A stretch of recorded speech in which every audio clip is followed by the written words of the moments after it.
Everybody. Welcome to another spring game recap video. We are going to talk about the Texas Longhorns, who had a very interesting scrimmage set up yesterday.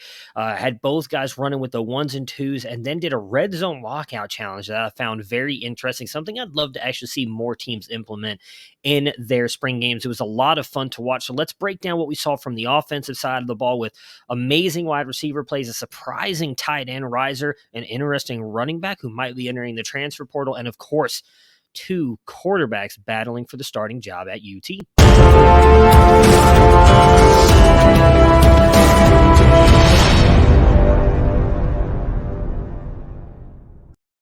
All right, so to kick it off, as I mentioned, they started with a scrimmage type atmosphere. Texas has some serious depth issues at the offensive line position. So, with that being said, they kept the ones for the offensive line out there for the most part whenever they were running with the ones and the twos.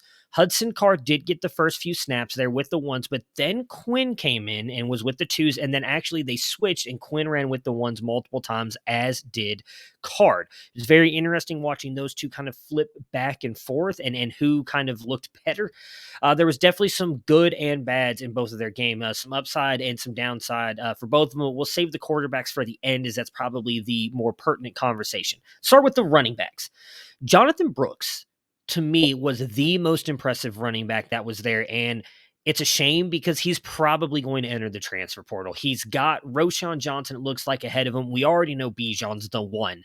And Jadon Blue, the freshman, who also had a few runs and looked very good, is there as well.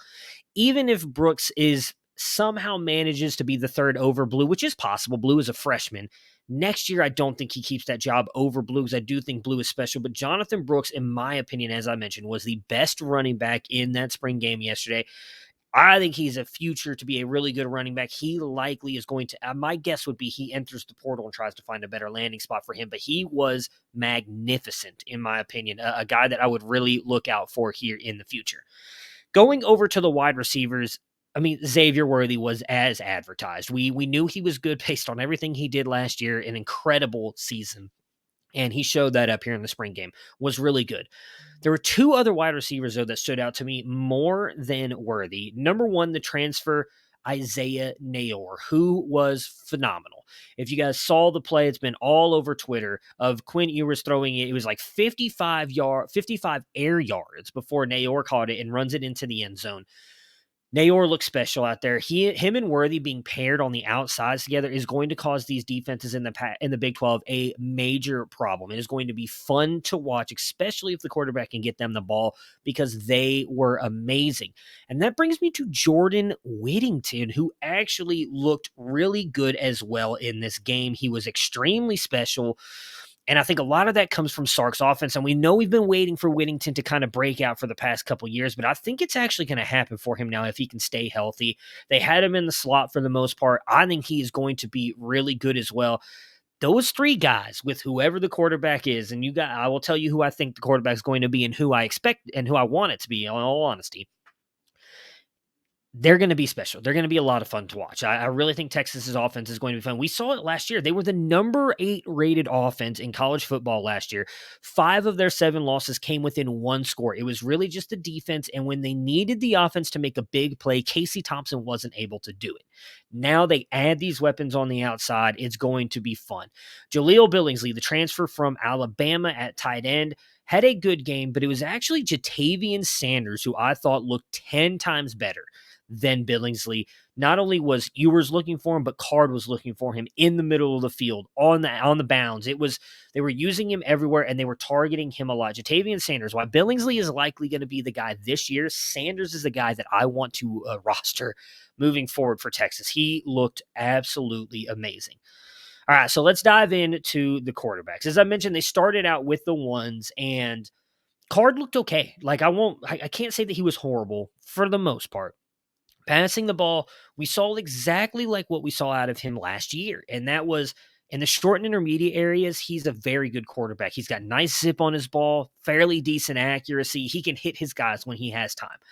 But whenever he was doing anything deep, it was just not working out. There were a couple passes down the sideline where wide receivers were open and the ball went out of bounds. Like, he didn't even give his wide receiver a chance to make the catch. It was not looking good, and his pocket presence was horrible and I mean horrible. He took at least 3 sacks and had an intentional grounding in the red zone lockouts part of the game. He just, whenever that pressure got to him, he panicked, he ran all around, and it just did not work out. Where that was the major difference for me with Quinn Ewers. Quinn Ewers navigated and manipulated that pocket like a seasoned pro. Whenever there was a blitz, he stepped up. He moved around. He rolled out and then got rid of the ball quickly. Now, did he throw the ball high? Did he miss a couple wide receivers? Absolutely. But hey, newsflash. Let's just keep this between you and me, right? So did CJ Stroud at the beginning of last year. Quinn Ewers is special, and he has that special ability. I don't care that he was barely overthrowing some wide receivers. The wide receivers got their hands on it, so it wasn't that bad. He's still growing and learning in this offense. He had not played football in 2 years, okay? His junior season at South Lake Carroll, he was played, I think it was 3 games. Got injured with the groin injury, then hurt his other groin, had to have surgery, was out. He came back to play in the playoffs, and his doctors told the South Lake Carroll coaches, hey, you've got to find a way to keep him in the pocket. He can't roll out. He can't scramble because he will re-injure himself. And he did. And I know it did not look pretty at times on film if you go watch those South Lake Carroll games. The fact that he was playing with a double groin injury, though, and still looked that damn good speaks volumes to me, not just as his toughness, but what he can be. Was definitely, though, again, missing players high. But overall, you saw how good he could be with the launch, the ball that was 55 air yards to Isaiah Nayor that he made look easy with the flick of a wrist. He had a throw in the red zone lockout challenge that was over a defender, and I'm pretty sure it was to Isaiah Nayor in stride for a touchdown. The only touchdown that was scored by the offense in the red zone lockout challenge.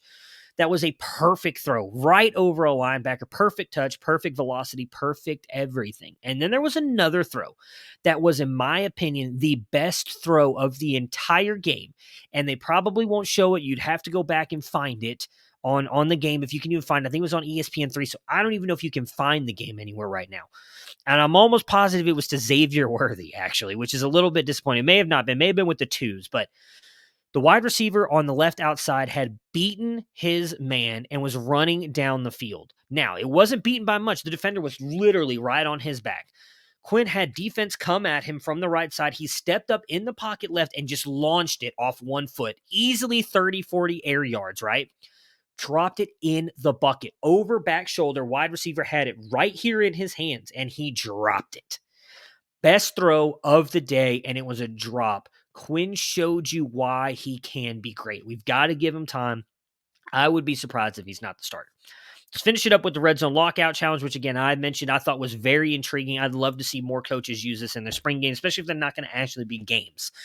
What they do is the offense starts at, I believe it was the 25 or 30-yard line, and the defense is there, and you can score a max of 7 points.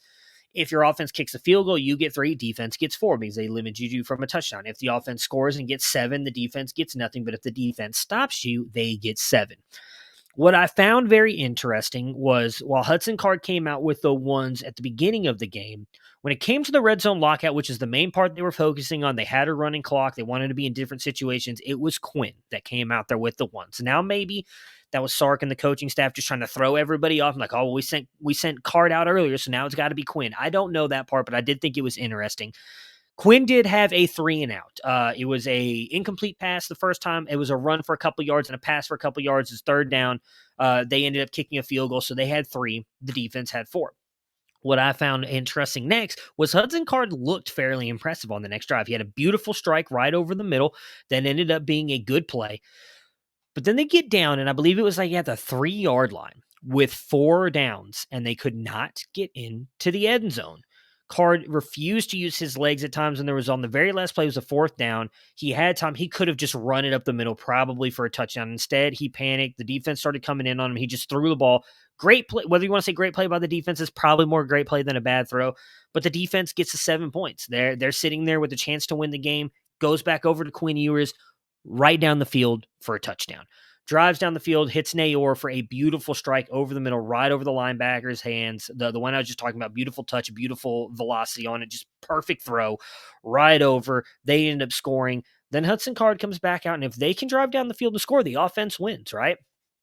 First play, intentional grounding. Second play, negative 4-yard pass third play, it was like an 11-yard completion, and then the kicker came out and he missed it. So technically, I guess if the kicker makes it, they get to continue on because then the defense would have been, I think it's first to 17 was the rules. They would have been at 16. So the offense would have gotten another chance, but it looked bad. And that to me wraps up exactly what this team looked like. Card was definitely consistent. And in the short and intermediate area, he's a very good quarterback, but he can't beat you deep, and he just struggles with any kind of pressure. Where Quinn has got the ability to get that ball anywhere on the field that you want it, and he navigated the pocket like a pro. Did he miss some throws? Absolutely. He missed his very first throw, was wide open right over the middle. He overthrew the wide receiver by about 3 yards. But that's going to get worked out. I'm a guy who was hating on C.J. Stroud earlier last year because he was throwing high, and then look what C.J. Stroud did. Quinn Ewers will be able to figure it out because he's that damn talented. He should be the starter, and if he is, Xavier Worthy, Isaiah Nayor, Jordan Whittington, Jatavian Sanders, Bijan Robinson, this offense is going to be a ton of fun to watch in the Big 12 next year. Guys, that'll do it all for the Texas spring game wrap-up here.